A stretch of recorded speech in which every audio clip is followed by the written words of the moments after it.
costs are staggering. Every time I talk about it, it hurts. He stood over me, click, click, click, click. If you're not living in it, or if you've never experienced it, you wouldn't understand. Oh my God! Oh no!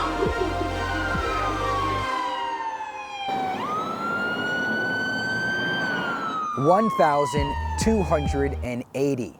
That's the number of shootings in Detroit in 2015, 245 homicides, 1,035 non-fatal shootings. Of course, those numbers don't even come close, not at all, to telling the full story. What happens when someone gets shot? What happens to the victims, their families? Who's paying the price? It's a large toll. That's what we found out during this journey. Me, my photographer, Johnny Sarton, also producer Lisa Gass. I've been on the streets for about 14 years, working nights, going to a lot of these scenes. I take it that's the victim right there. Did you duck for cover and get down? Of course I did. I mean, I did like this. And the same question keeps coming up. How do you do what you do? Don't you bring this stuff home with you? Looking at the crying mothers, the crying brothers and sisters, those violent crime scenes throughout the city. The answer is, of course I do. I'm human just like everybody else. I try to bury it in my subconscious, but it still eats at me and bothers me every day. I may go home and think about it for 2 or 3 days, but unfortunately, it's on to the next story. You ever stop smiling? No? Except for when I'm asleep. Except for when you're sleeping? How you feel right now? You feel good? You feel kind of strong? Yes. You feel positive? Yes. The first part of this journey brought us to little 9-year-old India Williams. She was shot 2 years ago when she was 7 years old. She was just riding her bike down the street when someone came up and started firing shots. She was an innocent victim. She's now in a wheelchair and told she may never, ever walk again. You know how to whip and nay-nay? Come on, ready? You gonna do it together? Right? What? That's all you're doing? That's all you're doing? I couldn't run to her fast enough, so, I mean, it was like I was moving too slow. She was on the ground calling for me, and I never expected to be her or nobody's kid, but it happened. We just came home from church. She was outside playing, riding her bike like a normal kid, and was a victim of gun violence. She was just being herself. We got to Children's Hospital on a busy day on 75, less than 7 minutes. So he made sure it happened. That's how I think everybody sees this stuff. They think of their own family and their kids, you know what I mean, and try and act the same way. I mean, I was thankful for him showing up at the scene, because I don't know, I was stuck, like literally. I don't think I would have been able to react or anything, because I was numb and I was just staring like, this can't be my baby. And I'm in the medical field. I knew what to do. I knew what steps to take, but I was stuck. Trying to get her there safely, trying not to wreck the car, trying to deal with traffic, worrying on what's going on in the back. Is she still alive? Is she going to make it? What do you think about you being in this wheelchair? It's fun. You think being in the wheelchair is fun? What do people say to you when they come up and talk to you? I'm a beautiful little girl. That you're a beautiful little girl? How many people come up to you and say you're a beautiful little girl? Everybody?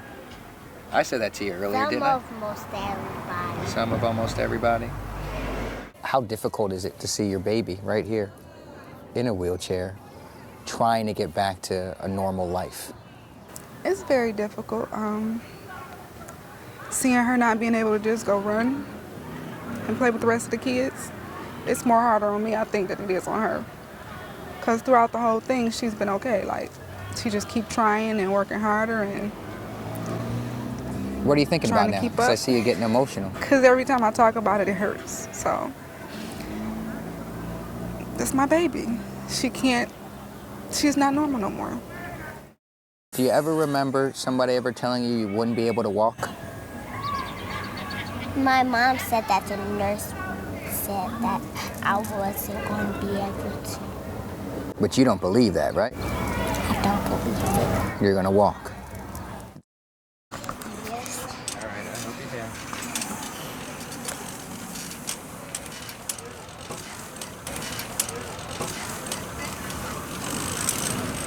know you see it every day, but do you think about the future with her? Definitely. Need help? You good? I'm good. Okay. I don't know if it's going to get harder for her or easier. I don't know, because only time will tell, but it's definitely things that I think about, like what will happen when she's not around me with the other kids. It's just emotionally and physically, if she's going to be able to handle it, and it hurts me thinking about it. So, What's the prognosis that they're giving you? well, the doctor ruled her out as being paraplegic, which is paralyzed from the chest down. Financially, physically, emotionally, you can't put a price on gun violence. It just needs to stop. I don't know, and then for her, the person who actually shot her, and no justice was served, even though that they did all that they could, and people still didn't want to come up and speak and talk, and most people know who done it. It's sad. It's really sad. It's hard to tell you how you feel after you talk to a little girl in a wheelchair who has the courage to press on and has no idea really what kind of fight she has ahead of her. Her mother told me that she still cries 2 years later, privately in the corner of her house. She doesn't want her daughter to see, but still cries every time she looks at her. You know, when I do something like this, I selfishly think about my own family, my 2 sons. What would I do? What would happen if they were just outside playing with a baseball, riding their bike, and they were shot, an innocent victim? Would I have the courage to let complete strangers into my house and bare my soul? I don't know the answer to that. Right now, I'd probably say no. Moving takes a lot of wind, and by the time I get to the car, I have to do another breather, and we do that, and then we go. I don't go downstairs. If it's a lot of stairs, I don't go down them. That leads us to 26-year-old Donovan Gray. He was robbed and shot at a gas station in March of 2016. He has a smile on his face, a spirit about him that's unmatched, despite the fact that he has mounting medical bills, no insurance, and those bills are reaching somewhere near $20,000. March 10th at 2 o'clock in the afternoon. Actually, at 2:07. I called my uncle on the ground at 2:10. I remember everything, vividly, everything. He stood over me, click, click, click, click. How many times were you shot? 5 times.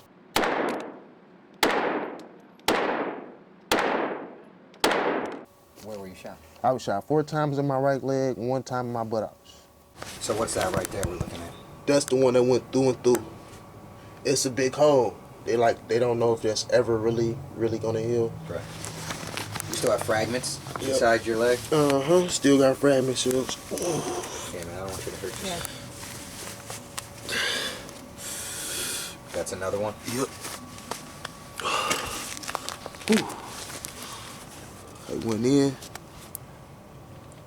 They said the bullet even went on this side or on this side.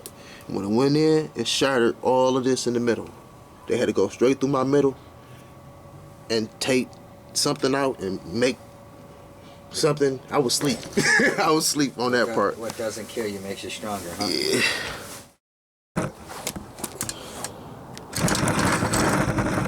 They was telling me Medicaid was gonna take care of it or go and back pay with it. They're still not taking care of it. I'm still having to pay for prescriptions. I'm still having to pay for every time I go to the hospital. I'm still having to pay for gauze.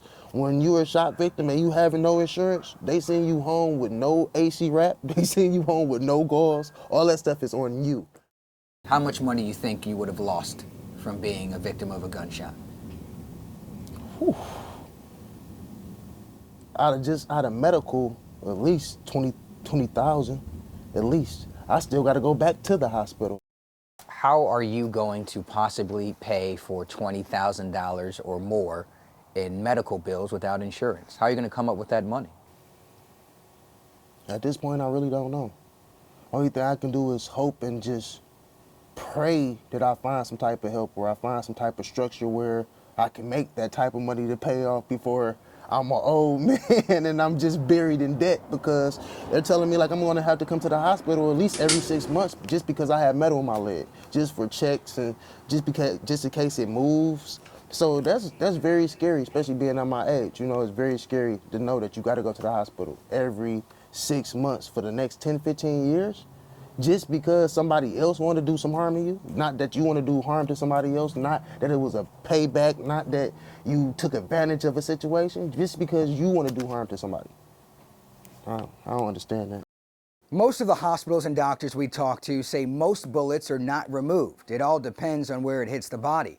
There could be damage to blood vessels, nerves, bones. Just a few millimeters makes a whole big difference. The difference between a few $1,000s to tens of thousands of dollars. According to Blue Cross Blue Shield, the national average for inpatient treatment of a gunshot victim is somewhere around $22,000, and of course that all varies depending on the injury, surgery, follow-ups, and physical therapy. And one more thing, of course, do not forget about those ambulance rides. According to the city of Detroit, that could cost a victim anywhere from $450 to $900 if they do not have insurance. Donovan Gray, he broke down all of his medical bills for us. He says for a 4-day stay at the hospital, that cost him about $7,200. And remember, he does not have insurance, so he has to pay for all of his medications, also his injury supplies like ACE bandages. That right there is hundreds of more dollars. He also has to pay $25 to $50 for a bathroom seat, $75 for a walker. And remember, he has to go to physical therapy. That's costing him about $225 each and every session. And doctors are telling him he should go to at least 14 different sessions. Also, future hospital bills, well, he'll have to go back for follow-ups and things like that. That's a whole bunch of money, and all of those lost wages he'll have from not working as a tattoo artist. Okay, you shot me. Now I got to pay for all these bills, but forget these bills, because before you shot me, I had bills. So what do I do about the bills I had before you shot me? Which ones do I take care of first? So now I have no power. I have no water. I have none of that in my house right now. None of that. I have none of that in my house. Are you living with family right now? Yes, I'm living with family right now, but at the same time, you know, they're looking out for me because it's family, but at the same token, you can't. Bad. Yeah, I feel bad because I feel like I'm moving in, I'm taking up space, and I know I got a whole house for myself, you know. Guys came through, kicked my back door in. After the second or third day I was in the hospital, I got a call from a neighbor on the street. Somebody robbed you while you were in the hospital? While I was in the hospital.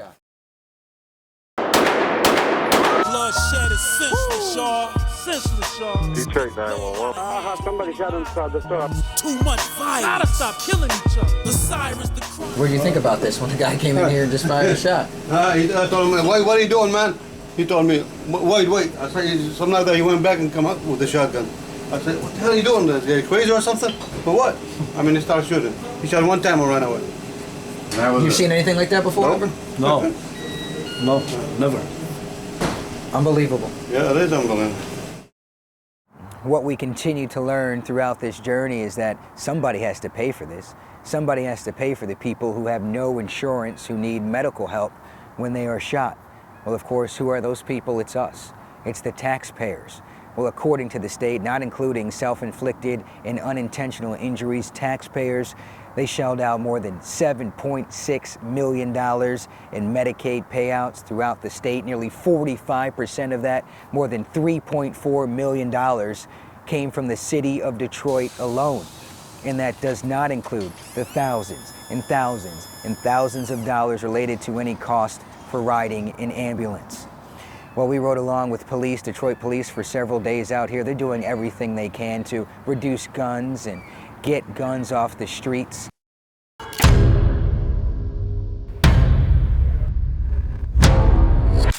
These are all homicide long guns. These were all used in connection with a homicide in the city of Detroit. They did us a favor, a privilege. They took us inside the gun vault, their secret location, never been shown before to any media at all. Last year, they tell me, in 2015, they recovered 3,645 guns. We got a chance to take a look at all the guns they've taken off the streets.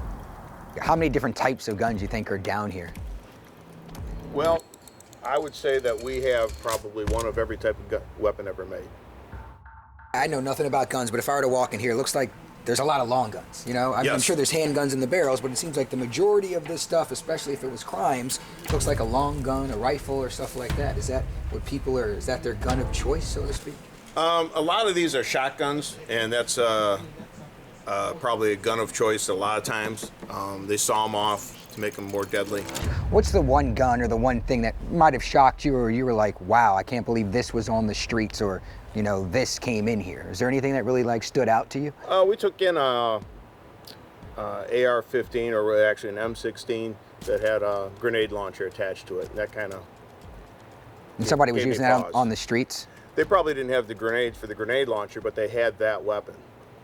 Many times there's blood, biological evidence, blood on this stuff, and you realize the impact and the toll it's taking on the family.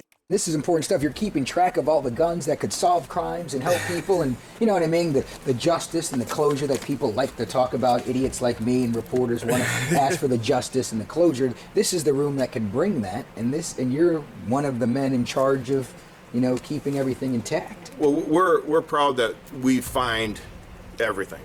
We've got a handle on it. Sometimes it's not exactly where it's supposed to be, but we track it down, we find it. And it makes us feel really good, especially when we know it's going to court and they need it. Well, those bills, they just keep piling up and piling up for taxpayers. 245 homicides last year. In 2015, we're told each homicide victim must go through an autopsy. Wayne County, they could not give us an exact figure or breakdown for the cost, but doing some research in other counties, that could be anywhere from $1,500 to $3,000 for each one. That means for taxpayers last year around here, that's $367,000, all the way up to $735,000 for those autopsies. Check 911. The other guy ran up on the porch, grabbed his gun, and he got a shooting at the block, and I got hit in my shoulder. We had the chance to talk with Detroit's chief. He says they're making a whole lot of progress out there on the streets, but it's nothing to write home about yet. Overall, our violence right now is sitting at about a 6% reduction overall. Homicides are about a 7% reduction this year compared to last year, which, as I reported, 47-year low. And here we are in the second quarter of this year. Already beating those numbers. And we're already, but again, I can't get excited. I certainly can't wave a flag of success. Progress, absolutely. They knew the victim was shot. They probably already was chilling in the car with that gun. So since the police was coming, yeah, they probably. He can't chill in the car with his gun and call us. He got to get rid of it before we come and help him, right? We do randomly find guns, but I think there's a good chance. Right, this has some there's sort smoke, there's fire, and this is pretty ironic that we found a gun. Right.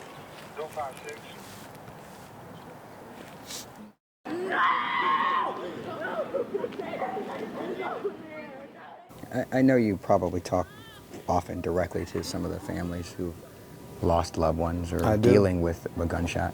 What's your message to them? What are you telling them in those conversations when nobody else is around, but you really want to make a difference with them and let them know that you really are trying and you guys really are doing everything you possibly can for them and everybody else?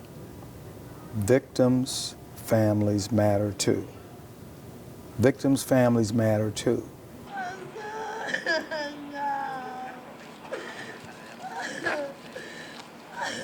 A lot of people ask me personally, like, how do you do what you do? You know what I mean? Specifically, how do you go out to a crime scene and not bring that home, you know? And a lot of the times, I'm no different than an officer. I may bottle it up, and it may affect me, and I don't know how to get it out. Do some of these things, do you bring that home, and it affects you emotionally or mentally like it would affect me? And I say I want to put it in my subconscious and tuck it away, but I just can't. Is that something that affects you, like it would affect some of us, too? Well, certainly I care. I care certainly when there's a very young victim or an old victim. You know, you think about your family, you think about your parents. Yeah. But, you know, 39 years in this business, I've learned to embrace and focus on outcomes, trying to make a difference. Number 6 is when you're here. The police department is different today. Mm-hmm. People stop me, they tell me, they say, well, Chief, we feel different. We feel safer. We feel the police officers are different. We feel like we're engaged. Mm-hmm. And that's a key piece, the engagement.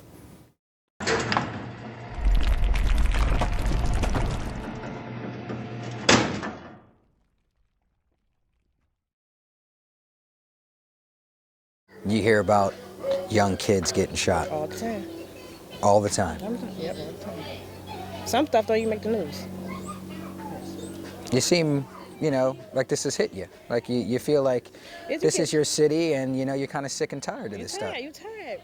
You know what I'm saying? You go to the suburbs, they can do all the time. They can go to their parks. We can't even take our kids to their parks. For what? We scared because somebody gonna shoot it up. You think taxpayers know how much money is tied up in gun violence and shootings and how much money goes to the treatment of, you know, the victims, those who are still living, all the different costs that are associated with a single gunshot?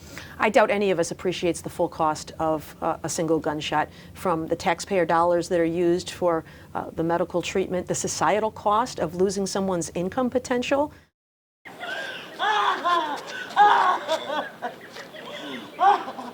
How does that affect you personally when you hear these stories? Well, as a parent, whenever I hear about a killing, a murder of a child, it makes me really angry. I mean, I know it's sad, but it also makes me angry because a child is such an innocent victim and just deserves so much better. I think we need to do a better job in our community with conflict resolution. You know, people will use guns to commit crimes, but so often these days we see people are in a personal beef with somebody about something and will go shoot up a house. And their beef was with an adult individual, but the victims so often are very young and innocent children. So that makes me angry. Listen, no matter what the numbers say, it always comes back to the victims and their families. The price they pay, unforgiving. Nobody could ever put a dollar amount on that. What we found out is people have a choice. They can be a victim or a survivor, and that was clearly evident when we talked to Toni Dixon. She lost her 22-year-old son in September of 2013. He was shot, robbed at a gas station of his cell phone. The path of a single bullet, just one bullet, changed her life forever. And now she's actually looking at her cell phone and her granddaughter for comfort. Oh, vitamin water was his favorite. That flavor. I actually have vitamin waters that he drank out of in my refrigerator in the garage. I'll never throw them away. Really? Yeah, I'll never throw them away. It's changed my life forever. So, we've never had a murder in our family. So for it to be a kid who was raised the right way, morals, values, integrity, it's hard. You have to learn to live. You got to learn to live. Some days are better than others. You say you never get over it, right? I mean, so when people say something like that. That's the stupidest thing you can say, because if you're not living in it, or if you've never experienced it, you wouldn't understand. You learn to live. Either you learn to live, or you fall into a state of depression, or it'll kill you. I just really wish there was a way for me to tell her I appreciate her being in my life. I love you. I smile past the pain. I have a beautiful granddaughter. She is my son's twin with ponytails.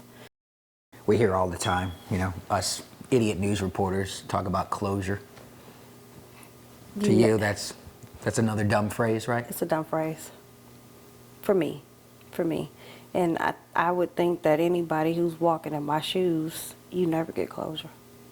Not even if the person is caught or they go to jail, because you'll never understand the why. Why did you do it? You didn't have to do it. I would have bought you 10,000 phones. You murdered him because you felt like it. My son got shot one time in the back of his neck. One bullet. And he's gone.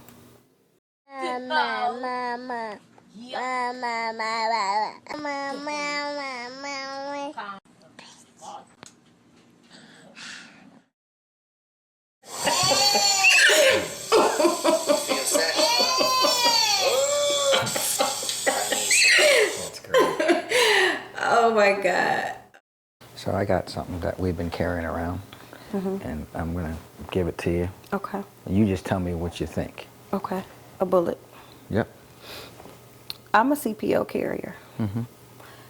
What I don't play with is guns and bullets because they take the lives of so many people. And how'd you know I was gonna pull this out? You just knew? Intuition. Yeah. Intuition. It's serious. It's very, very serious.